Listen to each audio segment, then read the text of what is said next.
Bi ye tarata don ye Sɛbɛtanburu kalo tile 2 san 2025 Bamakɔ News TV jɔyɔrɔni filɛlibagaw a ye aw bisimila an ka kunnafoni sentelɛmaw kan. Kunnafoni daminɛ na ka kɛɲɛ ni an ka feerefɛnw lakanali ye,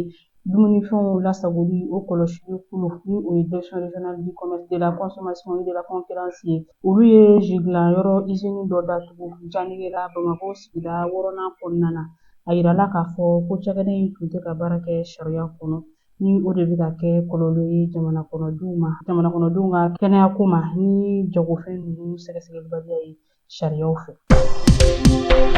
Halisa an bɛ to ni Mali kunnafoniyaw ye. API Mali ni o ye Agence pour la promotion des investissements, ale bɛ ka min ye a sen bɔ a kɔnɔkɔrɔ yaasa ka taa min ye an ka Mali jamanakɔnɔden minnu sigilen bɛ l'Amérique jamana kɔnɔ yaasa ka ɲɛfɔli k'u ye u bɛ se ka na jamana kɔnɔ ka na baara kɛ cogo min na u ka jamana kɔnɔ yaasa min ye jamana yɛrɛ ye a sɔrɔ a bɛ se ka yakubaya cogo min na. O de siratigɛla sa min ye baara in bolo labɛn cogo min na min ye l'Amérique dugu min bɛ yen n'a bɛ wele ko New York. Ayiwa olu maaw ni API Mali maaw ka ɲɔgɔn ye. Ayiwa a bɛna kɛ Sɛbɛtanburu kalo tile 14 min ye nɛgɛ kanɲɛ 16 ka taga bila nɛgɛ kanɲɛ 19 na. N'o bɔra yen nɔ u bɛ taa min ye Washington ale yɛrɛ maliden minnu fana sigilen bɛ yen ale ni API Mali mɔgɔw olu fana ka ɲɔgɔn ye o bɛna kɛ min ye Sɛbɛtanburu kalo tile 15 nɛgɛ kanɲɛ 18 ka taga bila nɛgɛ kanɲɛ 21 na. API Mali kɔni ka laɲini kɔni ye min ye an ka maliden minnu sigilen bɛ jamana kɔnɔ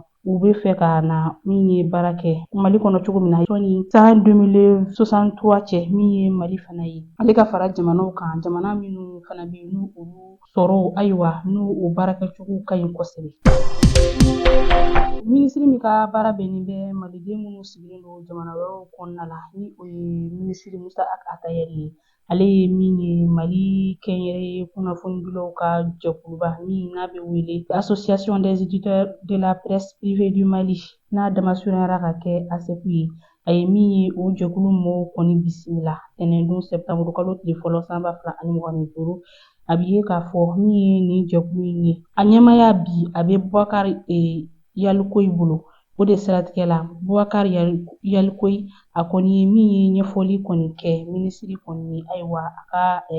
bureau kɔnɔmaw yɛrɛ u kan ka se ka maa 25 ma. A ye olu bɛɛ lajɛlen yira min ye minisiri Musa Atayɛri la. Hakilina jiginna a bɛ ye k'a fɔ Bubakari Yalikoyi ale yɛrɛ kɛra min ye ASEPU ɲɛmaa ye min ye uto kalo tile 16 tɛmɛnen san 2025 Bubakari Yalikoyi kɔni y'a yira k'a fɔ min ye minisiri Musa Atayɛri ye k'u b'a fɔ ka a waleɲuman dɔn. Ayiwa a bɛ wulikajɔ min na yaasa min ye halisa min ye maliden minnu sigilen bɛ jamana kɔfɛ olu ka koɲɛw ɲɛnabɔli ma ayiwa a ye bonyamasegin kɛ ka ɲɛsin u ma. O tɛmɛnen kɔfɛ a tilala k'a yira k'a fɔ min ye nin jɛkulu in kɔni ye a ka wulikajɔ kɔni kun tɛ dɔwɛrɛ ye yaasa min ye Mali kunnafonidilaw ayiwa olu bɛ se ka don da kelen fɛ cogo min na ka bɔ da kelen fɛ cogo min na.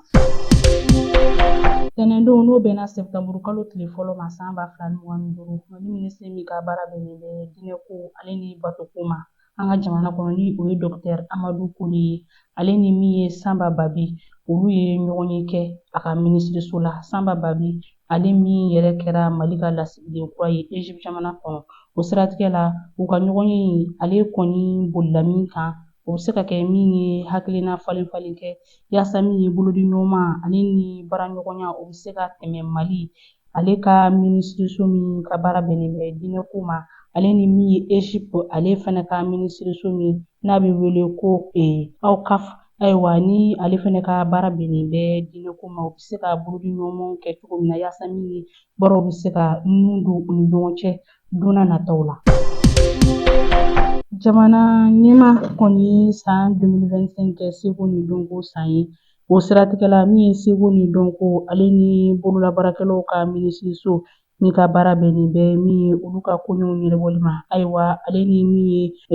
bololabaarakɛlaw minnu bɛ an ka jamana kɔnɔ olu ka bolodiɲɔgɔnw ye u y'a yira k'a fɔ alamisa don ni o kan ka bɛn min ye sɛptanburu kalo tile 4 ma san 2025 ayiwa ko u bɛna kunnafoni di kɛnɛ sigi min ye centre international de conférence de Bamako la n'a damasurunyana ka kɛ CCB ye u y'a yira k'a fɔ kunnafoni di kɛnɛ a kun tɛ dɔwɛrɛ ye min ye an ka bololabaarakɛlaw ayiwa olu ka salonba min n'a bɛ to ka sigi san o san ayiwa o tako durunna min ye o ɲɛbila baaraw yaasa ka se ka min ye o baaraw nun don cogo min na u kɔni y'a yira k'a fɔ sa min ye alamisa don n'o kan ka bɛn sɛptanburu kalo tile 4 ma san 2025 nɛgɛ kanɲɛ 15 waati min ye seko ni dɔnko minisiriso fo ka taa se an ka bololabaarakɛlaw ka jɛkuluba minnu bɛ an ka jamana kɔnɔ u bɛna ɲɔgɔn ye wa a bɛ ye k'a fɔ sa min kɔni ye siyama yɛrɛ ye ni o ye bololabaarakɛlaw ka nin salonba in ye a kun tɛ dɔwɛrɛ ye an ka Mali bololabaarakɛlaw bɛ dumunifɛn minnu dilan ka se ka min ye o yira jamana na a ka ja ka se ka min ye o forofɛnw u feere o n'a ɲɔgɔnna caman o de siratigɛ la u y'a yira k'a fɔ ɲinan ta ni ala ma basi kɛ siyama ale nun bɛna don min ye novanburu kalo tile 27 san 2025 ka taga kuncɛ desanburu kalo tile 7 la wa min ye a bɛ kɛ parc des expositions de Bamako ale la ɲinan ta ni ala ma basi kɛ siyama ale nun bɛna don min ye novanburu kalo tile 27 san 2025 ka taa kuncɛ desanburu kalo tile 7 la wa min ye a bɛ kɛ parc des expositions de Bamako ale la nin waati in na an b'an kun da kɔkan kibaruyaw kan kunun tɛnɛndon sɛptanburu kalo tile fɔlɔ san 2025